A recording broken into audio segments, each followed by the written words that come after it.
तहरीके इंसाफ के पास पूरे पाकिस्तान में वोटर्स भी हैं, सपोर्टर्स भी हैं, वर्कर्स भी हैं, लेकिन तंजीम साजी करने वाले और सही तंजीम साजी जो खान साहब देते हैं उसको फॉलो करने वाले नहीं है, जो कि लीडरशिप में आते हैं। जी नहीं है, नहीं।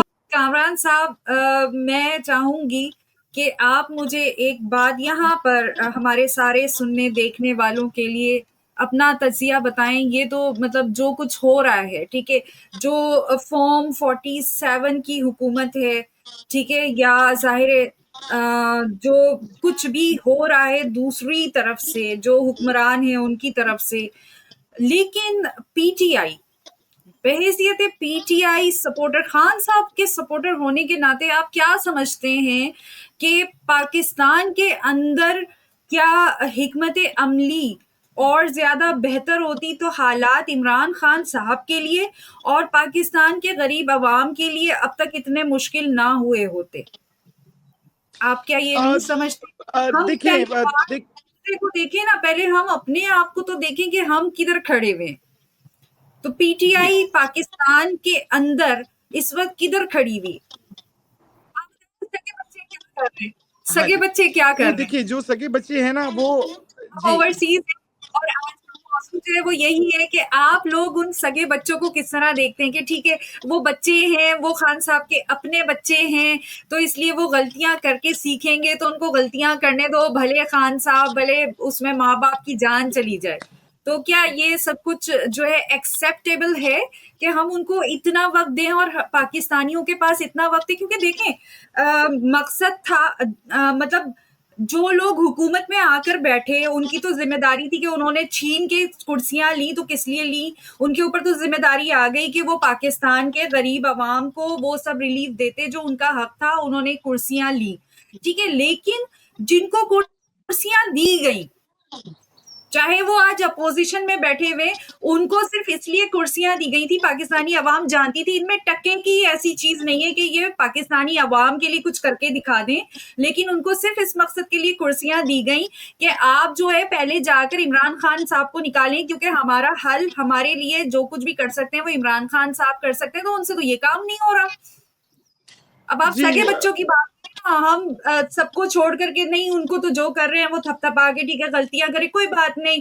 अब यहाँ से आवाजें उठती कि जी वो कॉम्प्रोमाइज हैं, तो आवाजें दबाई जाती हैं ओवरसीज की तरफ से, नहीं जी वो मजबूर है, उन पर बहुत ज्यादा प्रेशर है। आप देखिए उनकी माए बहन, आप ये बताएं ना पाकिस्तान की किस खानदान की माँ बहन बेटी महफूज रही है? किसी भी नहीं। क्यों? जब तक आपकी अपनी माँ बहन पे बात नहीं आई, आपकी चीखें नहीं निकली, ठीक है ना?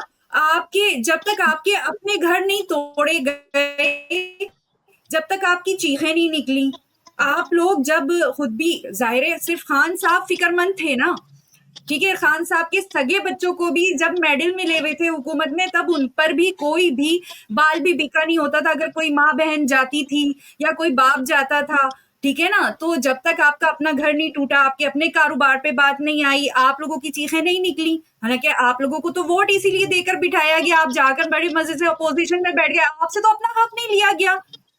आप देखें ना केपीके में भी सीटें छीनी गई, लेकिन उन्होंने अपना हक छीन के ले लिया कि नहीं ये हमारी सीट है, हम कैसे दें, अवाम ने हमें वोट दिए थे, तुम कैसे आगे बैठ सकते हो?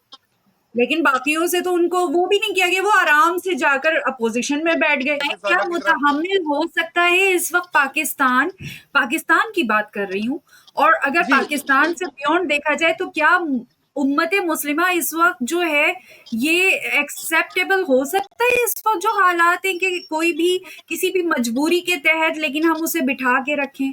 आप देखें ना जो मुझे मतलब, अच्छा मैं अब अपने मेहमानों की तरफ आऊंगी, तमाम मेहमानों से मैं ये कहूंगी कि अब अपना थोड़ा सा मुख्तसर तज्जिया बताएं कि इन सब बातों का हल क्या हो सकता है। अब तक के जो हालात हैं उसमें अगर पाकिस्तान की, जाहिर है पाकिस्तान तहरीक इंसाफ की जो कोर ऑफिशियल्स हैं उनकी सुस्ती या उनकी मजबूरियां जो भी हैं, उससे जो मसाइल हो रहे हैं उसमें कहाँ बेहतरी, हल क्या होना चाहिए इसका कि हालात बेहतर हो सकें और पाकिस्तान के अवाम जो है वो अगर अवाम के लिए कुछ नहीं कर सकते तो कम से कम उनका लीडर उनको वापस मिले, उसमें किस तरीके से इनका किरदार अदा होना चाहिए। तो मैं ज़ाती राय भी बताऊँ तो ख़वातीन का रोल अगर देखा जाए तो हम देखते हैं कि ख़वातीन का रोल सियासत में और हर जगह पर, अगर हम अपनी उम्माहात को देखें रज़ी अल्लाह ताला अन्हुमा को,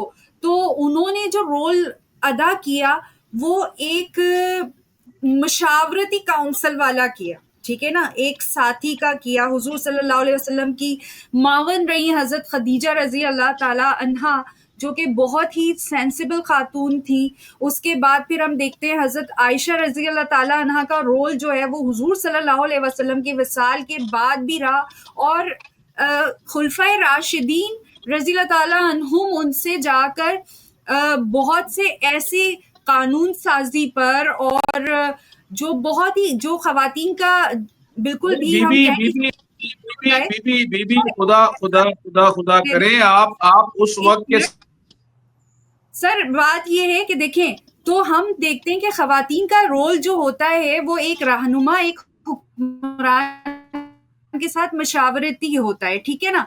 तो अब जहाँ पर लीड करने की बात आती है, तो ये हम एक एडवांस जो है वो मॉडर्न पॉलिटिक में कहते हैं कि जी औरत को लीड करना चाहिए, लेकिन वाकई क्या औरत को लीड करना चाहिए? अगर लीड करना चाहिए होता तो बुशरा बीबी भी हैं। बुशरा बीबी ने मुशावरती रोल किया। हमने देखा कि देखिए कायद आजम के साथ फातिमा जिना रही तो वो उनकी मावन रही, लेकिन उन्होंने कोशिश नहीं की कि वो कायद आजम के साथ कोई सीट लें, इलेक्ट हों। कायद आजम के साथ लोगों के कहने पर वो जरूर इलेक्शन में फिर खड़ी उन्होंने हुई। इलेक्शन क्यों लड़ा? फिर उन्होंने इलेक्शन क्यों लड़ा? फातिमा जिन्ना इलेक्शन क्यों लड़ा, मुझे बताएं आप। सर लोगों आप के कहने बताइए। से उन्होंने खरीद हो गई, लेकिन उनके साथ देखें क्या किया। बेनजीर भुट्टो उनके साहिबा साथ का उनके साथ देखें देखें इमरान खान साहब। सर एक मिनट प्लीज, मुझे मेरा मुद्दा बयान करने दें ताकि कामरान साहब से मैं बात कर सकूं। Please please please cross conversation अभी ना करें, जजाकल्ला। तो सर आप और फिर यही स्ट्रेटेजी इमरान खान साहब लाते हैं कि नहीं। एक तो ये कि वो कहते हैं ब्लड रिलेशन में इनहेरिटेंस जो है वो पॉलिटिक नहीं करना चाहता। मेरे खानदान का कोई फर्द जो है, मेरी फैमिली का कोई फर्द सियासत में नहीं आएगा, ठीक है ना। वो एक भाई की हैसियत से अपना रोल जो है बहन के, आप उनको सियासत में ना आए, लेकिन उनको खान साहब की रिहाई के लिए कोई ओहदा दे दें। लेकिन मैं बात आपको खत्म होगी बताऊं बस। कि जो लोग चाहते हैं कि खान साहब ना आए क्योंकि उनकी भी कश्ती डूब जाएगी सियासत में, चाहे वो पीटीआई के लेवल से हो या किसी और के लेवल से हो, वो कभी ये भी नहीं चाहेंगे कि अलीमा आपी को ये ओहदा भी दिया जाए। लेकिन जाहिर है अब देखें ना, हम एक ही चीज को हल समझकर उस पर तो कोशिश नहीं कर सकते ना, हमें तो 3-4 चाहिए। अब एक आपको नहीं लगता कि अवाम पहले निजाम के गुलाम थे और आज पीटीआई ऑफिशियल्स के गुलाम है? हम जितने भी नहीं वर्कर्स देखिए से बात जो करते हैं वो कहते हैं खान साहब की पढ़ाई के लिए हम जान देने को तैयार हैं, लेकिन हमें पहले बताया जाए कि हमें करना क्या।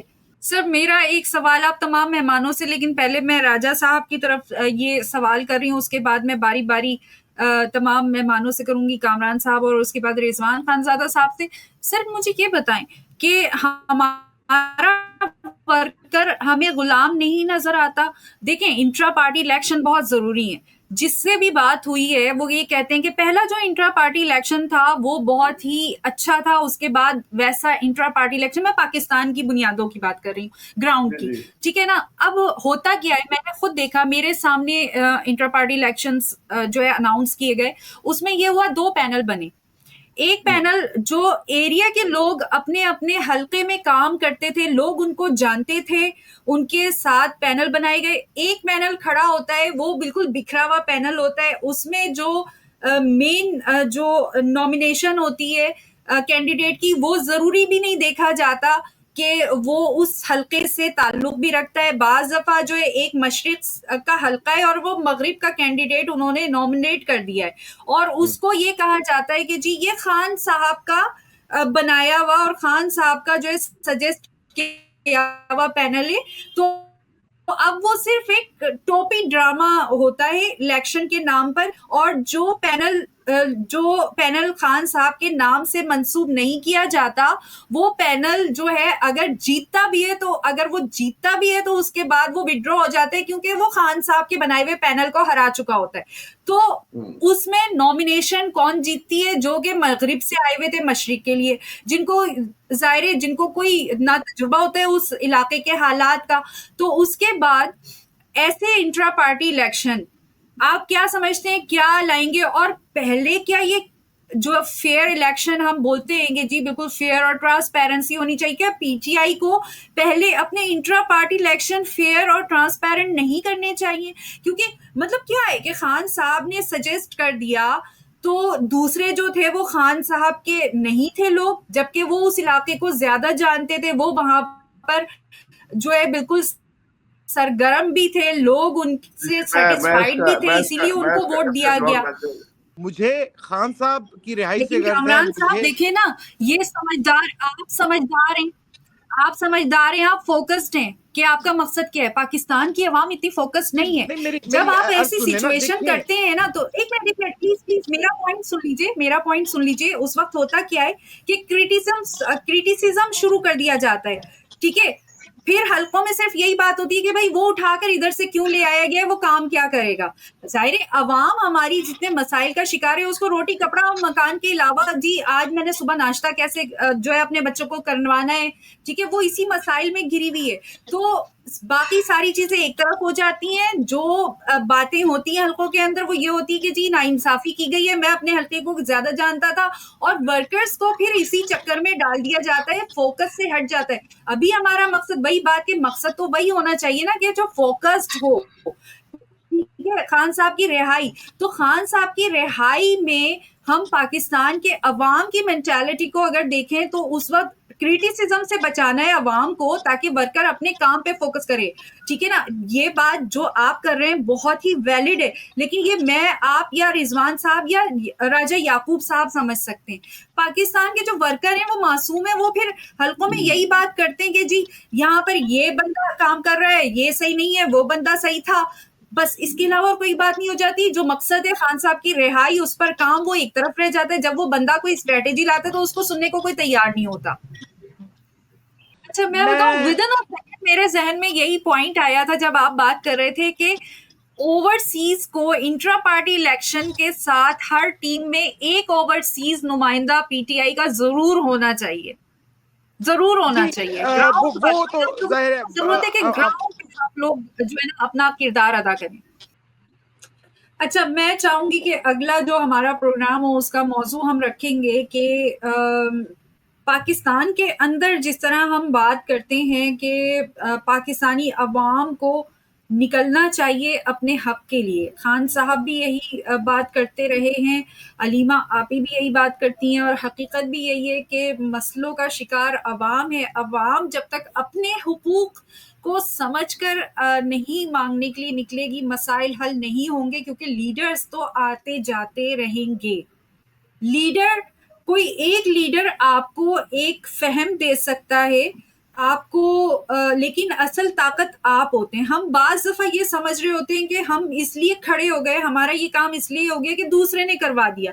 अगर अवाम बैठ के ये सोचे, हमारे जो वर्कर्स हैं, सपोर्टर्स हैं, जो सड़कों पर निकलते हैं, जब उनके पास खाने को भी कुछ नहीं होता, वो इस्लामाबाद चले जाते हैं जब उनके पास वापसी के पैसे भी नहीं होते, तो मेरा पैगाम उन सपोर्टर्स और वर्कर्स के लिए कि वो जरा बैठ के सोचें कि आप इसलिए नहीं निकले थे कि किसी ने आपको जाने के पैसे दे दिए थे या किसी ने आपको लीड किया था।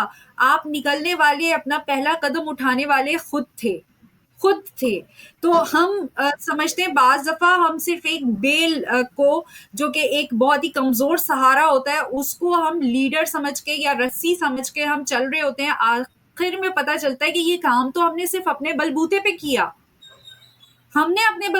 क्योंकि हुजूम में अगर गोलियां चल रही थी तो गोली से बचने के लिए कोई आपको घसीट नहीं रहा था, आप खुद भागकर बच रहे थे। अगर गोली से कोई आपका प्यारा मरा हुआ पड़ा हुआ था तो आपके साथ आपने पहला उसको उठाने का कदम खुद उठाया था। आपको किसी ने नहीं कहा कि नहीं यहाँ पे वेट करो, तुम्हें गोली लग जाए कोई बात नहीं, लेकिन तुमने ये डेड बॉडी उठानी है। ये आपका अपना फैसला था कि मैंने आगे नहीं जाना, भले गोली मुझे लग जाए, लेकिन मैंने इसको यहाँ पड़े नहीं देना, रहने देना। ये मेरा भाई है, ये मेरा बाप है, ये मेरा बेटा है, मैंने इसको उठा के लेके जाना। ठीक है ना? तो अवाम को ये आज बात समझने की ज़रूरत है।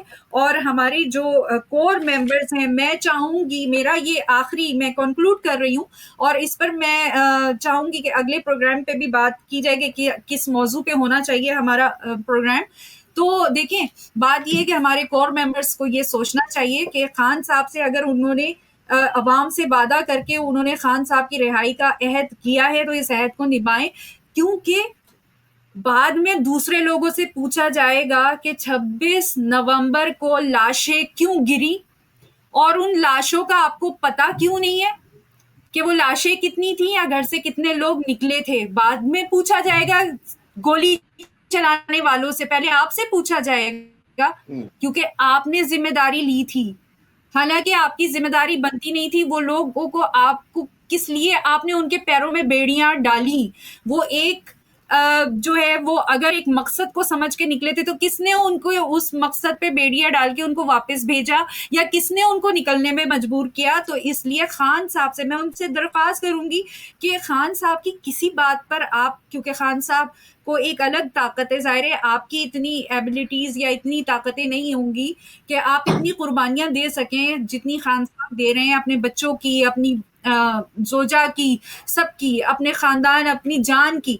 तो कम से कम सिर्फ इतना अगर आप लोग कर लें कि खान साहब की तरह अवाम को सच्चाई से आगाह रखें, सच्चाई से आगाह रखें, गोलमोल जवाब और गोलमोल बातें ना करें, तो मेरा ख्याल में इतना ही काफ़ी होगा आपके और अवाम के दरमियान फासले कम करने के लिए, जो कुछ भी आप कर रहे हैं। दूसरी बात ये है कि मैं चाहूँगी कि अगला हमारा जो प्रोग्राम है वो इस मौजू पर हो। एक चीज़ जो मैं करना चाह रही थी कि खान साहब की बर्थडे होती है, ये यौम तासीस होता है, केक काटा जाता है, उसमें बड़ी मुझे ज़ाती तौर पर बड़ी तकलीफ होती है। अगर किसी और भी जमात का यौम तासीस होता और उनके लीडर की तस्वीर का केक काटा जाता, उस वक्त भी मुझे उतनी ही तकलीफ होती, क्योंकि मैं आपको अपना एक ज़ाती तजुर्बा बताना चाहती हूँ। मेरी एक बहुत ही प्यारी अजीज़ा का इंतकाल हुआ और उनके इंतकाल के बाद मैं सारा सिनेरियो जैसे ख़ानदान में होता है, जायदाद के बंटवारे, कोई मर जाता है तो औलादें सब कुछ छोड़ छाड़ के जायदाद के चक्कर में पड़ी हुई होती हैं।